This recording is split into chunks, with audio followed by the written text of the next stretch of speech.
नमस्कार मित्रांनो, मी आहे सुदर्शन. आज आहे आपला डे 13. रेडी झालो आणि मी घेतली ब्लॅक कॉफी आणि मग मी निघालो जिमसाठी.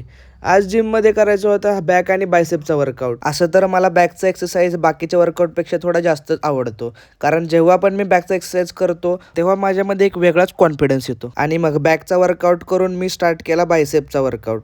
आणि बायसेपचा वर्कआउट संपवल्यानंतर थोडं बॉडी स्ट्रेचिंग केली आणि मी आलो घरी. घरी येऊन मी घेतला प्रोटीन शेक. त्याच्यानंतर रेडी होऊन मी निघालो ऑफिससाठी. ऑफिसमध्ये पोहोचून मी अटेंड केल्या माझ्या डेली मीटिंग्स. त्यानंतर ही गाडी बघून थोडासा विचार आला की आपण बी घेऊ, पण म्हटलं जाऊ दे, अजून आपली रील पण व्हायरल नाही झाली. मग नंतर जेवण करून मी बघितली इंडिया आफ्रिकेची मॅच. ऋतुराज आणि विराटची बॅटिंग बघून तर आजचा दिवसच बनला. मग त्यानंतर मी केलं ऑफिसचं काम आणि ऑफिसचं काम संपवून मी निघालो घरी. आजचा दिवस असा खूपच स्लो होता, पण म्हटलं आपली कन्सिस्टन्सी ब्रेक नाही व्हायला पाहिजे. मग त्यानंतर घरी येऊन मी देवाला लावला दिवा आणि दुसरी इनिंग बघत मी केलं जेवण आणि इथे संपवला मी माझा आजचा दिवस. भेटूया उद्या.